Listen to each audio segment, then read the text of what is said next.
On va revenir sur la jalousie dans la communauté afro, parce que même si celle-ci, vous la retrouvez un peu partout, la jalousie existera toujours. Force est de constater que dans la communauté afro, c'est quelque chose de vraiment récurrent.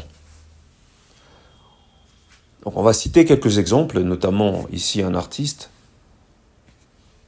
Scott Storch, assez prolifique dans les années, je pense, 90 voire 2000, où il nous a collectionné pas mal de tubes assez intéressants.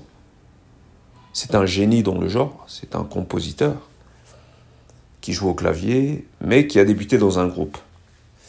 Maintenant, moi, je ne savais pas qu'il avait des soucis avec ce groupe. Le groupe en question, c'était The Roots, pardon.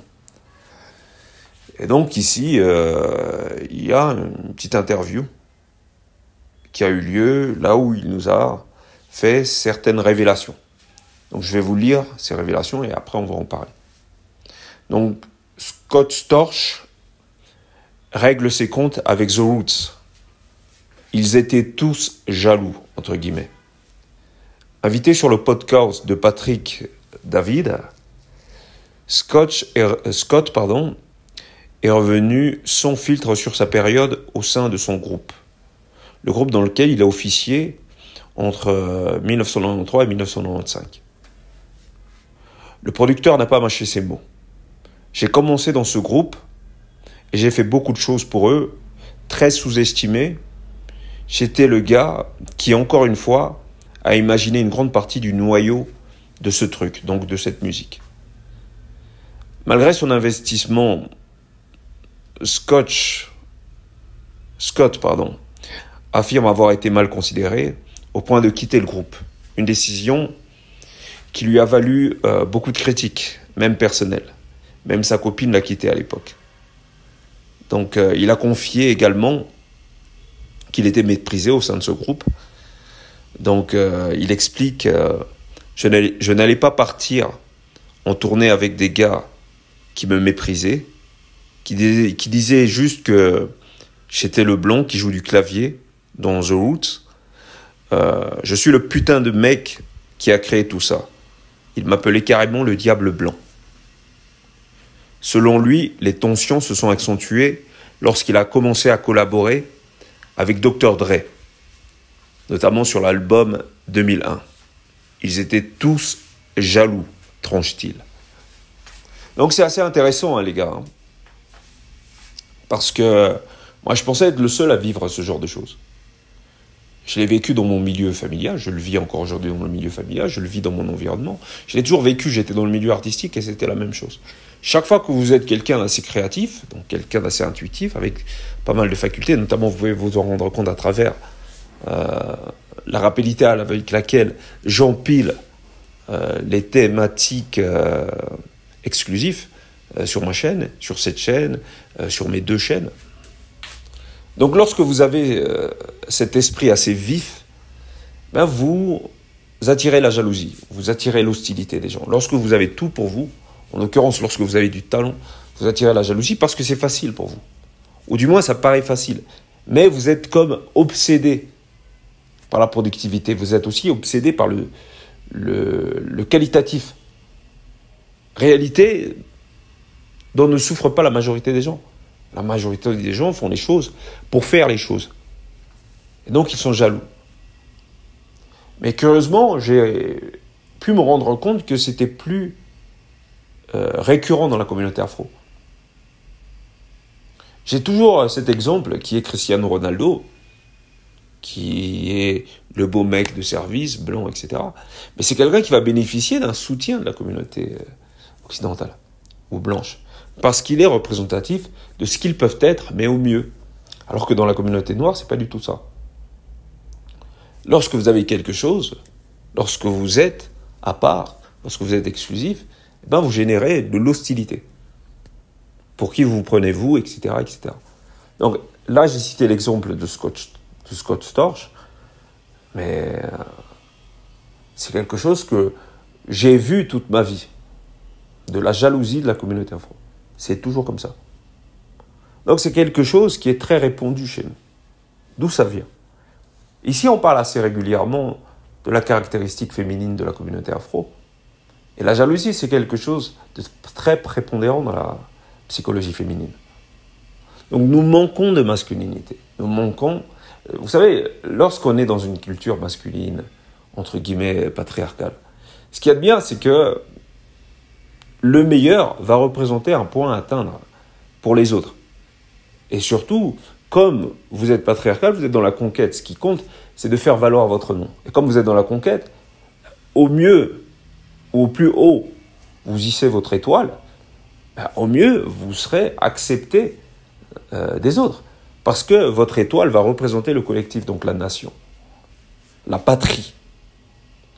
On dit souvent la patrie lorsqu'on parle de sa nation avec fierté. On ne dit pas la matrie. Parce que lorsqu'on est dans une finalité comme les Africains matriarcales, lorsqu'on est dans une finalité de parler de matrie, on est dans l'émotionnel. D'ailleurs, il faut voir comme les Africains parlent de leur maternelle. Mais à côté de ça, moi j'aimerais les voir parler avec autant de fougue de leur nation. Ce qui n'est pas le cas. Pourquoi ? Ce sont des communautés matriarcales. Ce ne sont pas des communautés où règne la fierté nationale ou la fierté panafricaine ou consort.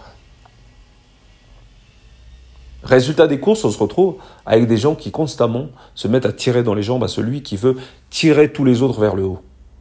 Et donc, par la suite, comble même de l'ironie, c'est qu'on se met à se plaindre de notre situation initiale, mais nous ne voulons pas résoudre le problème. On se plaint des conséquences, mais on chérit les causes. On se plaint des conséquences, mais on chérit les causes. C'est très féminin, ça. Les femmes vous disent, oui, voilà, moi je veux un homme romantique, serviable, etc. Mais c'est le type d'homme auquel elles font cocu. Et vous pouvez vous rendre compte que les hommes noirs sont identiques. C'est-à-dire que ce sont des hommes V. C'est-à-dire qu'il y a la même logique. Donc ils sont totalement contradictoires et jaloux par-dessus le marché.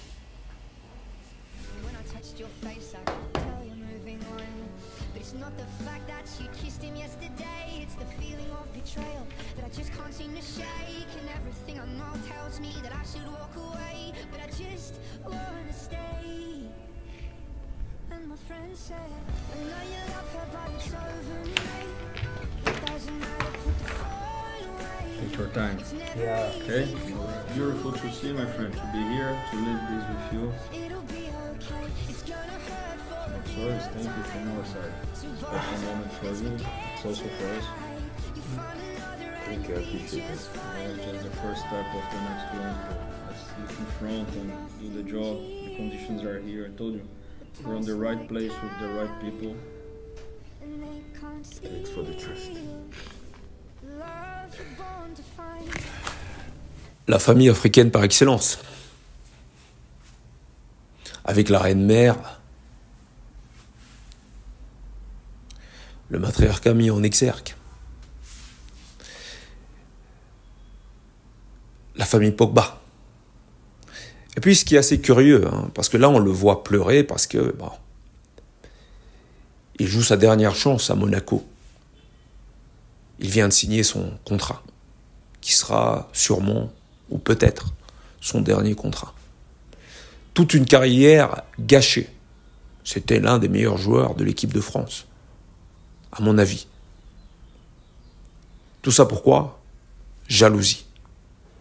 Jalousie intrafamiliale, jalousie fraternelle. Et curieusement, ce sont des gens qu'on verra souvent danser. Il y a des vidéos qui circulent autour de cette famille, toujours joviale, toujours en train de danser.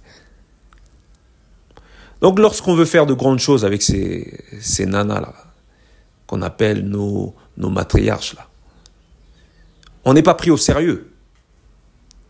Mais lorsqu'il faut aller dans les mariages et remuer le popotin, on doit faire preuve de convivialisme. Convivialité plutôt. Vous voyez un petit peu l'écart qu'il y a entre les deux mondes. Ces gens qui paraissent heureux, mais intérieurement, ils n'ont pas du tout nourri. Ils ne sont pas du tout nourris. Une culture familiale leur permettant de faire preuve de solidarité. C'est le cas de beaucoup de familles. On ne va pas se mentir. Vous les verrez toujours dans les mariages à sourire, à faire de grands discours. D'ailleurs, ils adorent les mariages. Ils se marient souvent pour faire plaisir à la matriarche. Surtout les nanas. Il n'y a pas de finalité derrière, de projet civilisationnel derrière, rien du tout. C'est le mariage pour le mariage. Le m'as-tu vu? J'ai été honoré, soi-disant. Mais derrière, qu'est-ce qu'il y a en termes d'éducation? Rien du tout. Le regard des autres. Et souvent, cette éducation maternelle va nous donner des hommes qui aiment à se jeter en pâture. Des hommes qui aiment être visibles, qui aiment en faire des tonnes, qui aiment être visibles en dansant, en se trimoussant, en bougeant et remuant leur popotin. C'est ça. Et beaucoup d'hommes afro sont dans ce genre de culture, ce genre de délire. Mais derrière, il n'y a pas du tout le maintien, même de la famille, mis en place par une solidarité fraternelle, mis en place par un patriarche digne de ce nom. Et ce sont ce genre de guignols qui vont nous parler de masculinité toxique. Parce que lorsqu'on arrête de danser, ça devient toxique. Lorsqu'on est sérieux, on devient toxique. Lorsqu'on a de l'ambition, on devient toxique. Lorsqu'on se met à parler de restrictions, notamment dans la liberté, le libertinage et ce genre de conneries, on devient toxique. Mais quelques années plus tard, qu'est-ce qu'on dit? Ces gens sont des esclaves. Vous venez au pays, ces gens sont des esclaves. Tout le monde s'attelle à construire un futur pour sa nation, mais ces gens, non. Pourquoi? Parce que ces gens sont des esclaves, éduqués par des bonnes femmes. Et ils en sont fiers d'ailleurs. Ils adorent parler de leur matriarche. Tous. Ils adorent ça. Basculer dans le sentimentalisme. Mais derrière, qu'est-ce qu'il y a? Derrière, qu'est-ce qu'il y a? Derrière l'ego de cette nana, qu'est-ce qu'il y a? On a vu la matriarche à Dadju.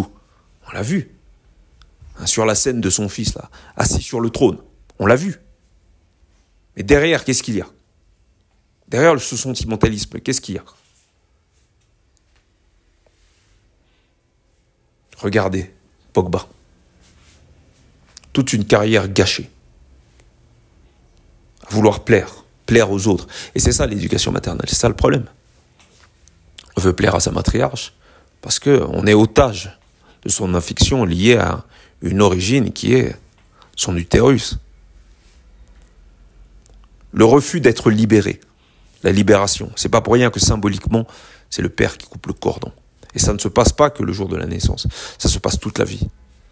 Parce que l'amour maternel, contrairement à ce qu'on croit, et contrairement aux évidences, n'est pas altruiste.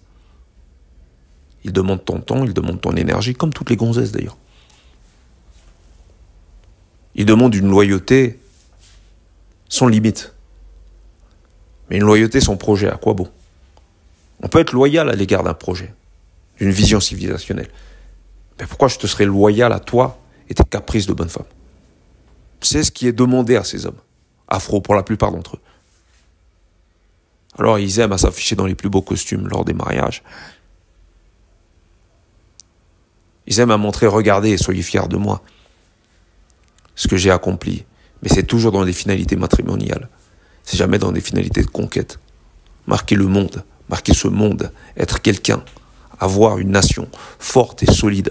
On ne les retrouve pas dans ça. Ils croient que le problème est politique. Non, le problème n'est pas politique. Le problème, il est éducationnel. Vous n'êtes pas éduqués, bande de sous-fifres. Vous croyez que parce que vous êtes moraux, vous êtes éduqués, bande de sous-fifres. Vous n'êtes pas éduqués. Vous n'avez aucune vision collective. Vous ne vous battez pas pour. Vous n'êtes même pas prêt à mourir. Vous êtes des fiottes.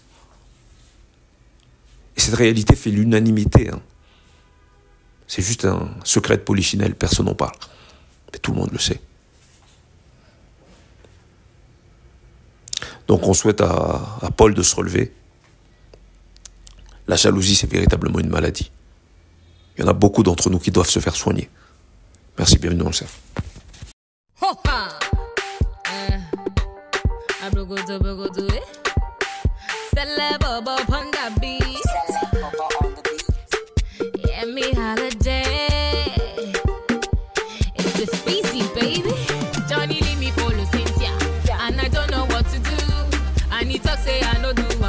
Like the way Cynthia they do, Johnny give Uche belle.